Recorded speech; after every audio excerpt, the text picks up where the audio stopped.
গোপন সূত্রে খবর পেয়ে পাতিপুকুর বাসস্ট্যান্ড থেকে একটি শিশু স্লথ বিয়ার উদ্ধার করলেন উত্তর চব্বিশ পরগনা নর্থ ডিভিশন বন বিভাগ। উত্তর চব্বিশ পরগনা বন বিভাগের আধিকারিকেরা বেলা 11টা নাগাদ পাতিপুকুর বাসস্ট্যান্ড এলাকায় হানা দিয়ে ভল্লুক শিশুটিকে উদ্ধার করেন। দুই অভিযুক্ত বিট্টু মণ্ডল ও মোহাম্মদ ইরফানকেও গ্রেপ্তার করেন আধিকারিকেরা। বন দপ্তর সূত্রের খবর, বাংলাদেশ সীমান্ত এলাকায় ঘোজাডাঙ্গা হয়ে উত্তর চব্বিশ পরগনা থেকে অন্য রাজ্যে পাচারের ছক কষছিল অভিযুক্তরা।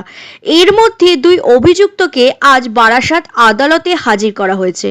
শিশু স্লথ বিয়ারটিকে আদালতে নির্দেশের পরে চিকিৎসার জন্য পাঠানো হচ্ছে।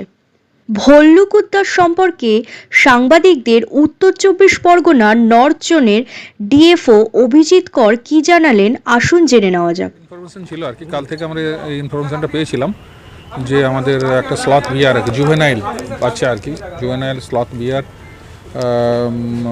বাইরে থেকে এসছে এবং সেটা অন্য কোথাও যাওয়ার একটা মোটামুটি 11:30 নাগাদ আমরা এটাকে ইন্টারসেপ্ট করতে পারি আর কি, ধরা পড়েছে এবং আমরা এটা এখান বারাসত কোর্টে আপনার তুলব।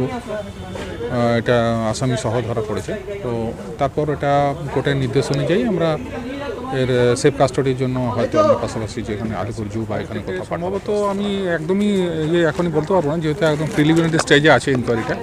সম্ভবত বাংলাদেশ থেকে আসছিল আর কি। কোথায় নিয়ে যাওয়া হচ্ছে?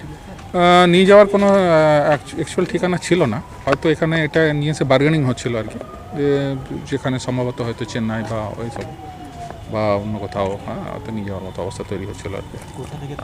নমস্কার, আপনারা দেখছিলেন দ্য গ্লোবাল 24x7। আমি তনুষা।